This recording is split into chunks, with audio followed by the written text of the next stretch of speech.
السلام عليكم ورحمة الله وبركاته. إن الحمد لله نحمده ونستعينه ونستغفره ونعوذ بالله من شرور أنفسنا ومن سيئات أعمالنا. من يهده الله فلا مضل له ومن يضلل فلا هادي له.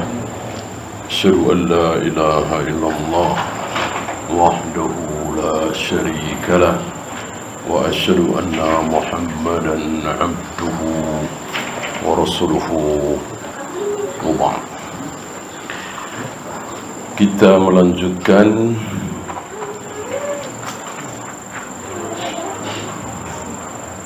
Inna awwala zumratin tadkhulul jannah. Rombongan pertama orang yang masuk surga, wajah mereka seperti bulan purnama.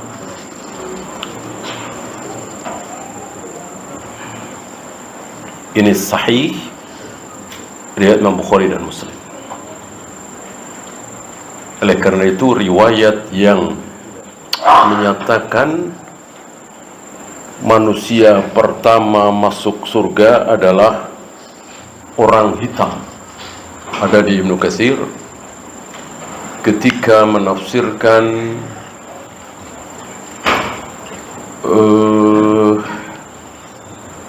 manusia yang menyelamatkan seorang nabi.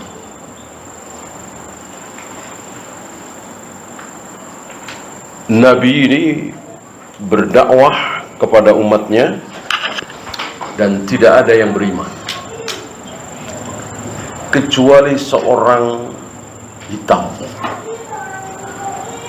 Dialah orang yang pertama kali masuk surga. Ini bertentangan dengan apa yang diriwayatkan oleh Imam Bukhari dan Muslim.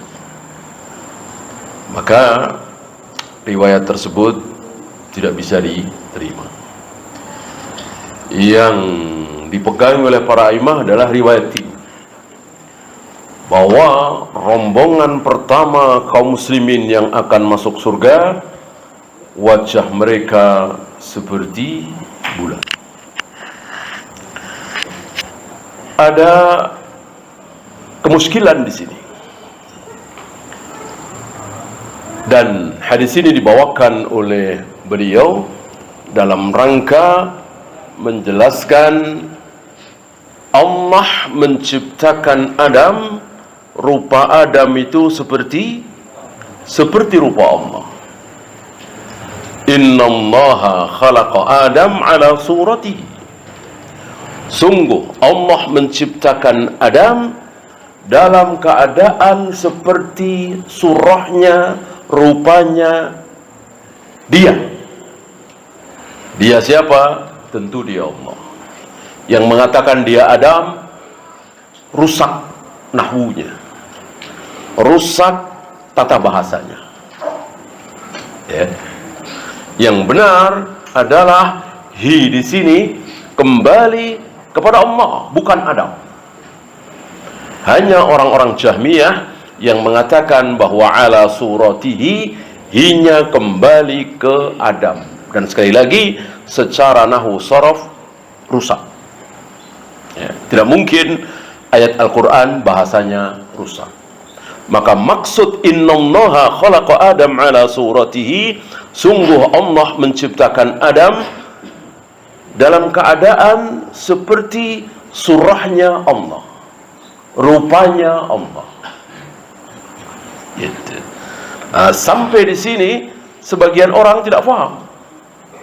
Dikiranya bahwa rupa Adam seperti rupa Allah, wajah Adam persis seperti wajah Allah. Tentu ini batil, tertolak. Mana yang menolaknya? Hadis ini, hadis barusan yang saya bacakan, inna awwala zumratin tadkhulul jannata ala suratil qamar. Rombongan pertama manusia yang masuk surga, wajah mereka seperti bulan. Apa yang dimaksud wajah mereka seperti bulan? Apakah tanpa hidung, tanpa mata, tanpa mulut sebagaimana bulan? Bulan kan tidak ada matanya, tidak ada hidungnya, tidak ada mulutnya, dan seterusnya. Berarti wajah mereka bulat begitu saja seperti bulan? Tentu tidak ada orang waras yang memahami seperti itu. Yang dimaksud wajah mereka seperti bulan adalah indahnya, bersinarnya, berserinya. Lakin fil wada'ati wal hasani wal jamali wastidaratil wajhi, wajahnya bersinar, berseri-seri, indah, bagus. Nah, seluruh manusia sepakat insyaallah bahwa pemandangan bulan itu adalah pemandangan yang bagus, berseri, indah, bersinar, dan seterusnya. Itu yang dimaksud. Ya. Oleh karena itu, Allah menciptakan Adam, rupa Adam seperti rupa Allah, bukan berarti rupa Adam persis seperti Allah, tidak. Tapi sama-sama indah, sama-sama bagus. Karena Allah adalah indah, maka Allah ciptakan Adam dalam keadaan yang indah. Tidak ada wajah, tidak ada rupa seindah rupa Adam. Kemarin kita bahas ucapan Nabi bahwa separuh ketampanan Allah berikan kepada Nabi Yusuf. Separuh ketampanan, keindahan wajah Allah berikan kepada Nabi Yusuf. Para imam memahami separuh dari Adam, separuh dari ketampanan Adam.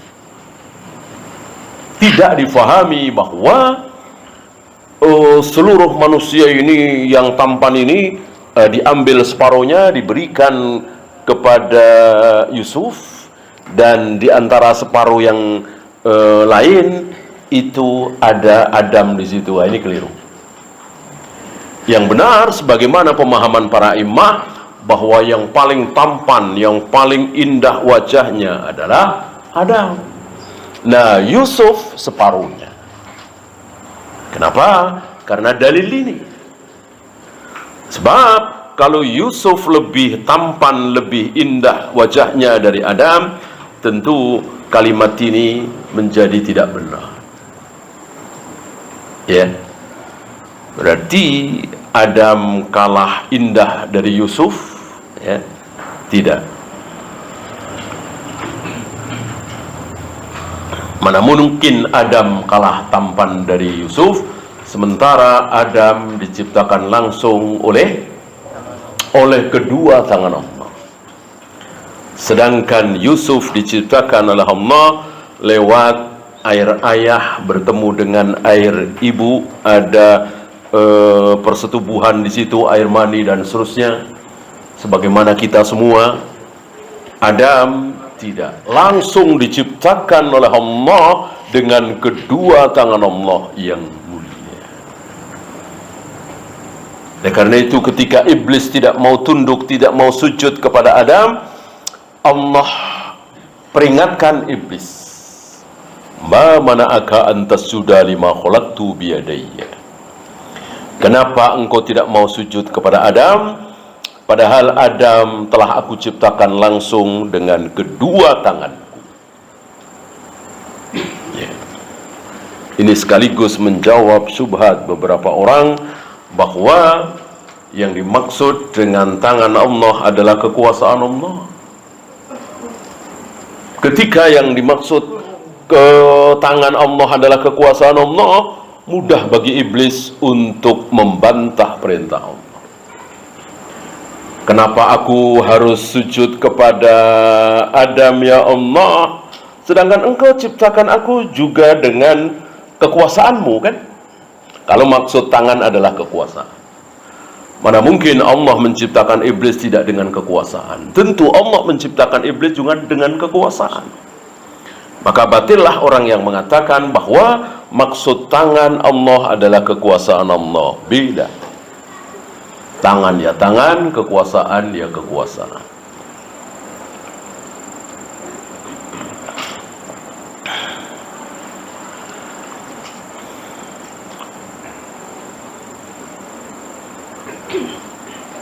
Kemudian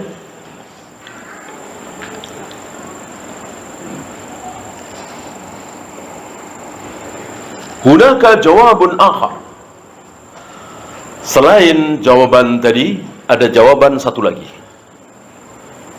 Dari jawaban tadi, insyaallah kita faham. Kita menjadi tahu apa maksud sabda Nabi tadi. Dan begitulah kita harus mengikuti bimbingan para a'immah supaya kita tidak salah paham.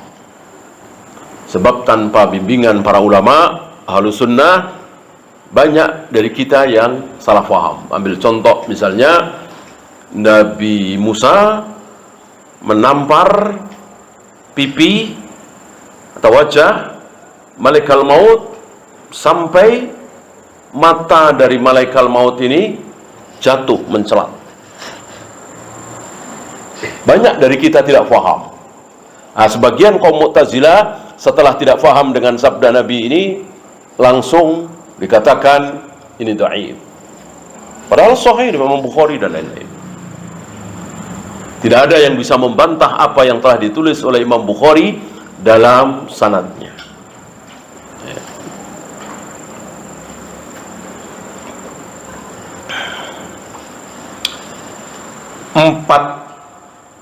Empat guru besar dari Bukhari setelah ditunjukkan kitab Sahih Bukhari, ada beberapa kritikan. Tidak termasuk hadis itu. Tidak termasuk hadis itu. Ada beberapa, kitab tidak ada yang sempurna. Aballahu ayyutimma illa kitabahu. Allah enggan, Allah tidak mau membuat sebuah kitab itu sempurna di muka bumi ini, kitab sempurna kecuali kitab Allah. Ucapan Al-Imam Syafi'i. Termasuk Sahih Bukhari. Tentu tidak sempurna. Ada beberapa kritikan dari para ulama, tetapi tidak termasuk hadis itu. Artinya sepakat para imam hadis itu sahih. Ketika para imam ahlul hadis mengatakan sahih, maka apa harga dari ucapan kita dan siapapun yang mengatakan itu dhaif? Mereka tidak faham. Mereka tidak faham dengan buru-buru mengatakan mustahil. Mosok seorang manusia menampar pipi malaikat dan sampai matanya mencelat, lalu malaikat ini lapor kepada Allah, ya Allah, engkau utus aku kepada seseorang yang tidak mau mati. Para imam punya jawaban dari hadis ini. Satu, malaikat maut datang kepada Nabi Musa dalam bentuk manusia. Dalam bentuk manusia. Kalau malaikat maut datang kepada Nabi Musa dalam bentuk malaikat, ya boro-boro bisa menampar. Ya. Tentu kekuatan malaikat luar biasa. Tapi ini kan dalam bentuk manusia. Ada matanya, ada tangannya, ada jarinya, dan seterusnya. Sebagaimana antum tahu, para malaikat, para jin bisa merubah dirinya, menampakkan dirinya dalam bentuk manusia. Ya. Yang kedua, beliau tidak tahu. Nabi Musa tidak tahu bahwa ini malaikat maut. Ya. Berhakkah ketika ada orang tidak dikenal lalu masuk ke rumah kita, kita pukul dia? Berhakkah kita? Berhak. Bahkan bunuh boleh tanpa izin, ya. Yang ketiga, malaikat maut wajib memberitahu ketika mendatangi seorang nabi saat akan mencabut nyawanya. Allah mewajibkan kepada malaikat maut untuk melakukan hal itu. Siapapun para nabi, para rasul yang sudah dekat ajalnya, mau dicabut nyawanya oleh malaikat maut, maka malaikat maut ini harus menyampaikan, bukan minta izin, ya, menyampaikan bahwa sebentar lagi engkau akan aku cabut nyawamu. Dan satu lagi disuruh memberi pilihan, mau sekarang atau nanti. Di luar biasa derajat para nabi, para rasul, ditawari. Kalau sekarang ya siap, kalau nanti ya diundur. Cuman nantinya ini terserah Allah, bukan terserah nabi yang bersangkutan. Tidak bisa ketika seorang nabi didatangi malaikat maut mau dicabut nyawanya, lalu nabi memilih jangan sekarang, 3 bulan lagi ya, nggak boleh. Jadi mau 3 bulan, mau 3 tahun, mau 10 tahun, mau 100 tahun, terserah Allah, dan disampaikan oleh malaikat maut. Ya.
Iya, kita lanjutkan ya. Jadi ketika malaikat maut mendatangi seorang nabi untuk dicabut nyawanya, dia harus wajib melakukan 2 hal. 1, memberitahu. 2, memberikan tawaran kedua. Ini tidak dilakukan waktu itu. Ya. Maka wajar ketika seorang muslim tiba-tiba di rumahnya ada orang yang tidak dikenal tanpa izin, maka dia berhak melakukan sesuatu. Maka tidak dosa bagi beliau menampar pipi tadi dan matanya mencelat tadi.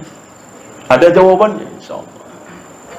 Jadi kalau kita mengikuti penjelasan para imam, beda dengan orang-orang Mu'tazilah, dia tidak membaca bagaimana ucapan Ibnu Jarir, ucapan Tawus, ucapan Ibnu Abbas, ucapan Ibnu Mas'ud.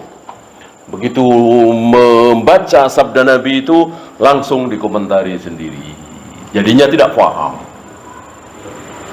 Ya. Lalu Allah perintahkan kepada malaikat maut untuk memberikan pilihan kedua kepada Nabi Musa. Berapa tahun?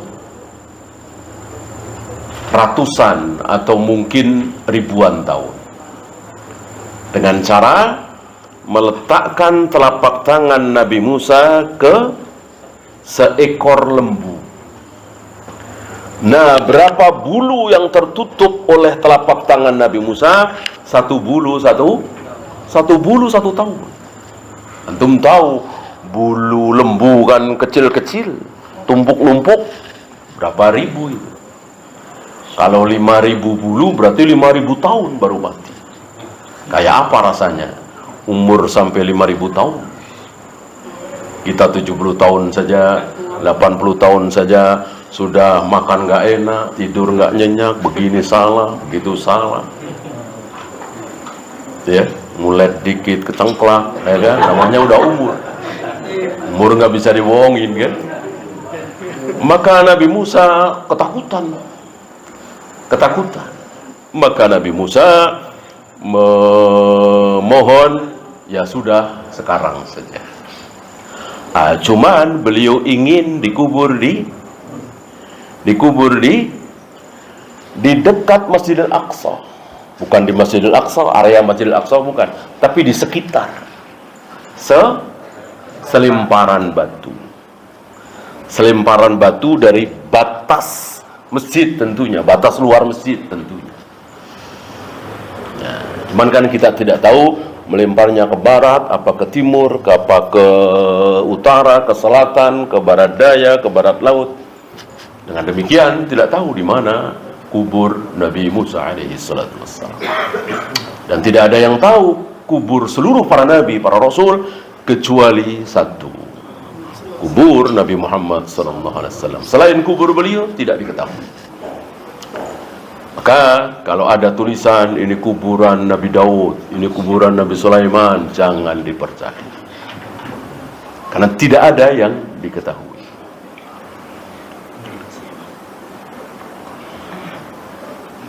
Maka dilemparkanlah ke situ. Dilemparlah beliau oleh malaikat maut ke situ, ke dekat Masjidil Aqsa, selemparan batu. Baru di situ dicabut. Kenapa? Karena seorang nabi kalau meninggal harus dikubur di tempat di mana dia meninggal. Padahal waktu itu kan sedang di pengembaraan itu, di padang Tih itu kan. Kan beliau dan Nabi Harun wafat dalam pengembaraan selama 40 tahun. Yatihuna fil ardi arba'ina sana. Gara-gara Bani Israel al-Yahud tidak mau berjihad melawan bangsa Jabbarin di Syam yang sekarang Palestina.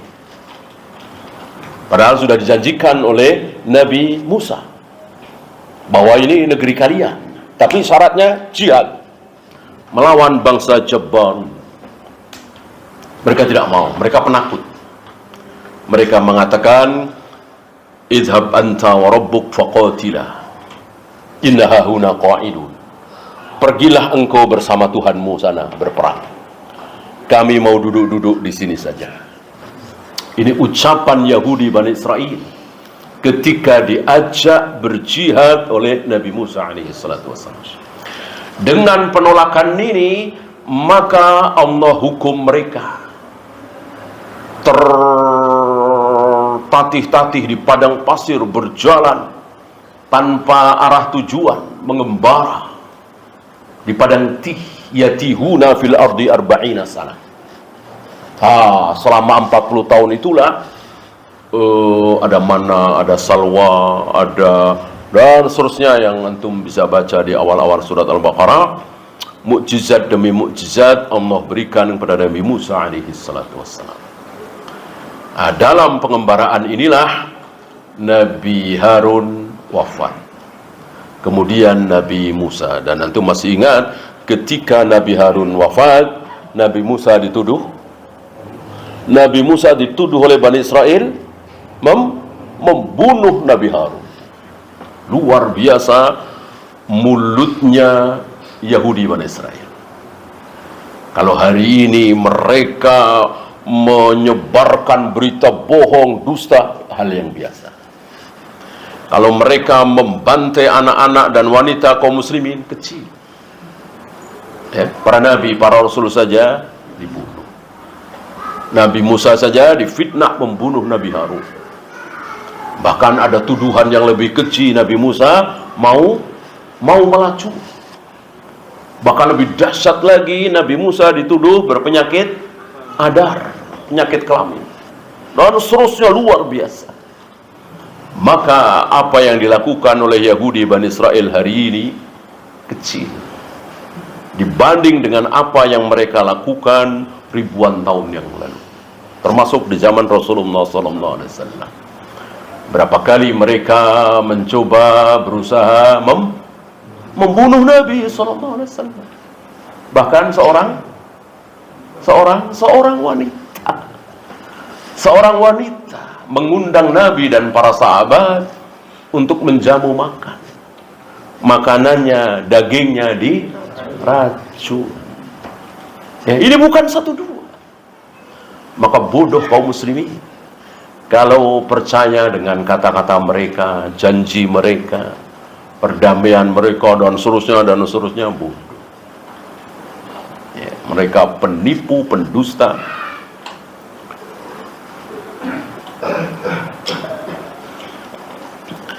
Ya, hunaka jawabun akhar, ada jawaban lain selain jawaban tadi. Jawaban tadi insyaallah sudah memuaskan kita, membuat kita faham bahwa apa yang dimaksud Allah menciptakan Adam seperti rupa Allah. Kita sudah paham. Nah, ada jawaban lain. Wa huwa anna al-idafata huna min babi idafatil makhluq ila khaliqihi. Penisbatan di sini rupa Allah, wajah Allah, penisbatan ke Allah itu penisbatan makhluk kepada Khalik. Adakah penisbatan, penyandaran makhluk kepada Khalik, kepada Allah? Coba antum ingat-ingat sebentar. Kalimat apa yang isinya menyandarkan makhluk ke Allah? Kalau wajah Allah, kan wajah Allahnya itu bukan makhluk. Kalam Allah, kalamnya kan bukan makhluk. Gitu ya. Kehendak Allah, ya kehendak Allah, bukan makhluk. Tapi ini ada makhluk kemudian disandarkan kepada Allah. Apa coba? Ya, hamba Allah. Hamba kan jelas. Ya, hamba tentu dia makhluk, bukan Allah, bukan Khalik. Hamba Allah. Ada kan? Penisbatan makhluk ke Khalik ada. Contohnya hamba Allah. Apakah hamba ini Khalik? Jelas tidak. Hamba adalah makhluk. Dinisbatkan, disandarkan kepada Allah. Ada.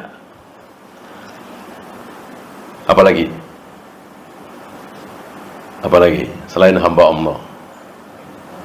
Baitullah, rumah Allah.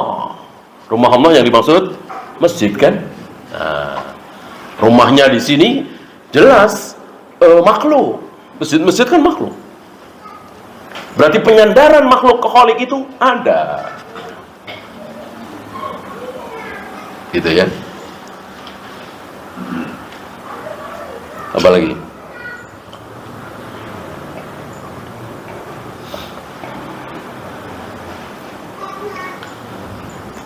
Rasulullah, utusan Allah. Utusan kan bukan Khalik. Utusan jelas makhluk. Utusan Allah. Itu kan beredar di Al-Quran dan Sunnah. Wadhkuru ayyamullah, ingatkan mereka terhadap hari-hari Allah. Hari kan makhluk. Ada tuh di Al-Quran, hari-hari Allah. Apa yang dimaksud dengan hari-hari Allah? Peristiwa-peristiwa besar yang merupakan takdir dari Allah. Termasuk di dalamnya ada hari kiamat, termasuk di dalamnya ada bagaimana yaumul hisab, hari-hari Allah. Berarti penisbatan makhluk kepada Khalik ada. Ya.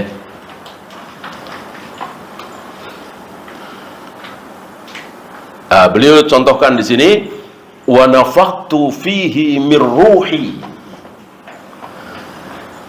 Setelah aku menciptakan Adam dengan kedua tanganku, diciptakan dari tanah, dan tanah yang dipakai oleh Allah untuk menciptakan Adam adalah tanah yang tidak semuanya baik. Ada yang baik, ada yang kurang baik, ada yang agak buruk, ada yang buruk sekali. Tanah kan macam-macam, ya kan? Ada tanah yang kejatuhan air dari langit, nggak lama setelah kejatuhan air dari langit, dia menumbuhkan pohon tanam-tanaman, buah-buahan luar biasa. Ada tanah yang kejatuhan air dari langit, dia tidak menumbuhkan pepohonan tanaman, tapi menahan air itu, menampung air itu, sehingga ketika manusia membutuhkan air, nggak hujan-hujan, dia gali tanah itu dan ada air di situ. Ada satu tanah lagi, ini 3 macam tanah, ini hubungannya dengan ilmu, ya. Ada tanah ketika kejatuhan air dari langit, dia boro-boro bisa menumbuhkan tanaman, menyimpan air saja tidak bisa. Tanah cadas, hampir-hampir seperti batu. Ya. Oleh karena itu, Adam dan keturunannya tidak semuanya baik. Ada yang baik sekali, yaitu para nabi, para rasul. Ada yang kurang baik dari itu, ada yang buruk, ada yang lebih buruk lagi, ada yang paling buruk. Ada Fir'aun, ada Abu Jahal, ada Abu Lahab, dan seterusnya. Nah, setelah Adam diciptakan oleh Allah, jadilah, ya, kalau kata kita, ya, tanah berbentuk manusia, patung. Patung tidak berdiri, tentunya orang mati, ya kan? Nah, setelah itu jadi, bahkan sebelum ditiupkan ruh, ya, sempat didatangi oleh iblis.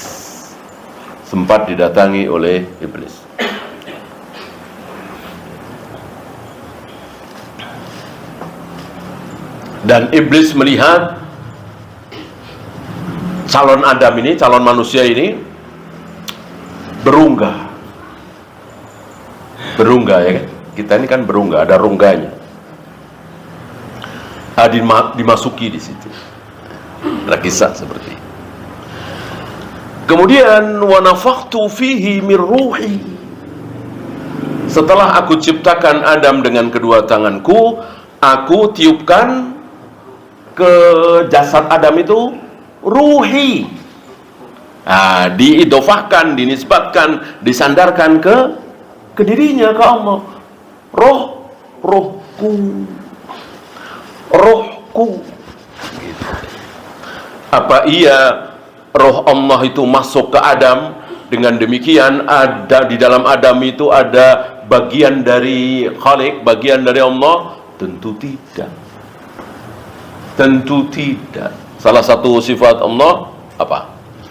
Ba'inun an kulli khalqihi, terlepas dari seluruh makhluk. Jadi tidak mungkin ada makhluk yang menempel pada diri Allah. Tidak mungkin bagian dari Allah itu ada pada diri makhluk. Maka jika difahami bahwa roh Allah masuk ke dalam jasad Adam, jelas ini keliru. Maka apa yang dimaksud dengan ruhi, rohku, roh yang aku ciptakan, gitu. Sebagaimana rumahku, rumah Allah. Apa iya rumah Allah, masjid itu bagian dari Allah? Ya tidak. Gitu ya. Sebagaimana Rasulullah tadi disandarkan kepada Allah, tapi dia makhluk, bukan khalik, bukan bagian dari Allah. Maka beliau katakan di sini, wala yumkinu anna Allah azza wa jal a'ta Adama juz'an min ruhihi. Tidak mungkin, maksud dari ayat tadi, tidak mungkin bahwa Allah memberikan kepada Adam bagian dari ruh Allah. Tidak sama sekali. Balil muradu ar-ruhu allati khalaqaha Allah azza wa jalla. Tapi yang dimaksud roh tadi adalah roh yang diciptakan oleh Allah. Roh yang diciptakan oleh Allah kemudian ditiupkan ke jasad atau patung tadi ya, berbentuk manusia tadi, tanah tadi, dan hiduplah Adam. Dimulai dari paling atas ujung kepala, mulai hidup, ya, mata hidup, hidung, terus ke bawah sampai ke pusar. Adam buru-buru terbangun, ya, padahal baru sampai pusar. Disitulah maka menjadi sifat dasar manusia, buru-buru tergesa-gesa. Sifat buruk manusia, buru-buru tergesa-gesa. Banyak dari kita yang mempunyai sifat buru-buru tergesa-gesa, dan biasanya akan berakhir dengan kegagalan. Ada kaidah, barang siapa yang buru-buru terhadap sesuatu sebelum waktunya, qabla awanihi, uqiba bihurmanihi, maka dia akan dihukum. Hukumannya apa? Tidak mendapatkan apa yang dia ingin buru-buru itu. Di sini muncul beberapa contoh, dan contoh itu syar'i, contoh fikih. Ambil contoh misalnya wasiat. Misalnya saya berwasiat, kalau aku meninggal berikan dari harta saya ini 50 juta misalnya kepada si fulan. Kan boleh, dengan syarat harta saya lebih dari 150 juta. Kan tidak boleh lebih dari sepertiga, ya kan? Dan si fulan itu bukan ahli waris saya. Kalau si fulan itu ahli waris saya, istri misalnya, anak misalnya, ayah misalnya, ibu misalnya, tidak boleh. La wasiyata li warisin, kata Nabi. Tidak boleh memberikan wasiat kepada ahli waris. Ahli waris harus di luar, wasiat harus di luar ahli waris. Tetangga misalnya, teman misalnya, masjid misalnya. Nah, si fulan ini senang kan? Kalau saya mati, dia dapat 50 juta wasiat kan? Dia nunggu-nunggu saya mati, misalnya, ya kan? Karena kan dapat 50 juta. Nggak taunya saya nggak mati-mati. Ya, dia nggak sabar, dia bunuh saya.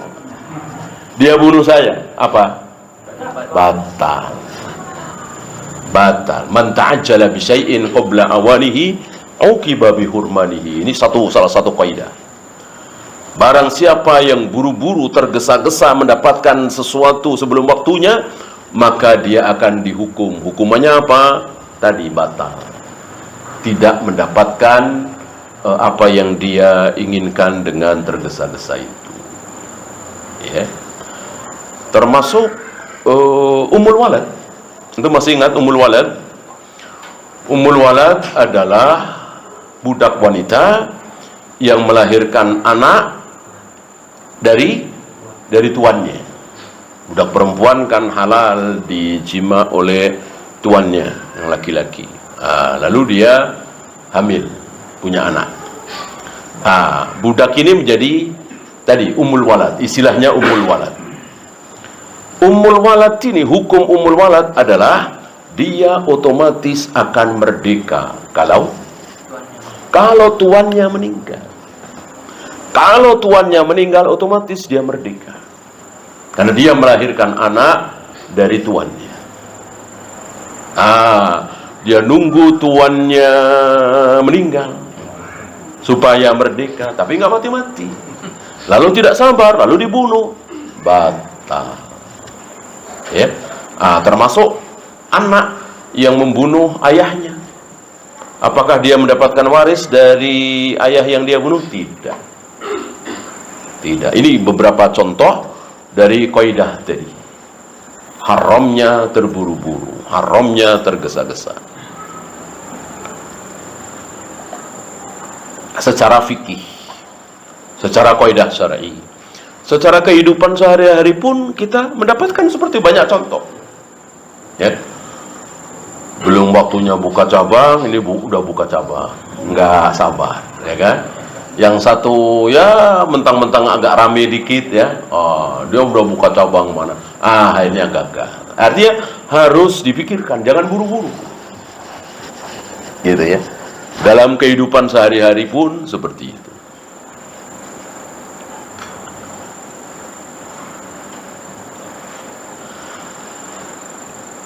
Lakin idafataha ila Allah bikhususiha min babit tashrif. Ini dia. Ini min babit tashrif. Kenapa Allah mengatakan rumahku, utusanku, hambaku? Ini min babit tashrif. Tujuannya memuliakan. Memuliakan. Abu Bakar, Umar, Utsman, hamba Allah bukan? Hamba Allah. Abu Jahal, Abu Lahab, Fir'aun, hamba Allah bukan? Hamba Allah. Tapi nggak pernah disebut. Pernahkah Allah menyebut Abu Jahal, Abu Lahab sebagai hambaku, hamba Allah? Tidak. Walaupun jelas nggak ada yang bukan hamba Allah kan di muka bumi ini. Segala sesuatu termasuk Fir'aun, Iblis, semuanya hamba Allah. Tapi nggak pernah disebut. Karena dinisbatkan kepada Allah dalam rangka memuliakan. Yang disebut sebagai hamba Allah siapa? Nabi Muhammad SAW. Idh qama Abdullah. Ketika hamba Allah berdiri, maksudnya berdiri sholat, datanglah para jin itu. Ya, disebut dalam surat Al-Qaf seperti itu kan. Beliau disebut sebagai hamba Allah. Wa ibadur rahman. Hamba-hamba Allah yang maha rahman. Terusannya apa? Baik sekali. Ya, yang berjalan di muka bumi dengan tidak menyombongkan diri, yang tidak berzina, yang tidak menyekutukan Allah, dan yang baik-baik, bukan yang buru-buru. Walaupun sekali lagi Iblis, Fir'aun, Abu Jahal, Abu Lahab semua adalah hamba Allah, tapi tidak disebut. Karena penisbatan kepada Allah untuk memuliakan. Begitu pula dengan sabda Nabi tadi, innallaha khalaqa Adam ala suratihi. Sungguh Allah menciptakan Adam berdasarkan rupa Allah untuk memuliakan. Betapa mulianya Nabi Adam secara fisik tentunya. Tidak ada yang lebih mulia dari beliau. Adapun secara keimanan, secara ibadah, secara ketakwaan, tentu yang paling mulia adalah Nabi Muhammad Rasulullah SAW. Adapun secara fisik, Nabi Adam paling besar, paling tinggi, paling gagah, paling tampan, paling indah, dan seterusnya. Nah, keutamaan itu kan beda-beda, kemuliaan itu beda-beda. Oleh karena itu Rasulullah pernah ditanya, siapa manusia paling mulia? Mestinya kan aku gitu kan. Tidak, tapi dijawab Nabi Yusuf. Memang Nabi Yusuf lebih mulia dari beliau dalam hal keturunan nasab. Ayah beliau kafir, kakek kafir ya kan. Nabi Yusuf nabi, ayahnya juga nabi, kakeknya juga nabi, buyutnya juga nabi. Ibrahim, Ishak, Yakub, Yusuf. Ya, silakan adzan dulu. Wassallallahu ala Muhammadin sallallahu alaihi wasallam wa akhiru da'wana alhamdulillahi rabbil alamin.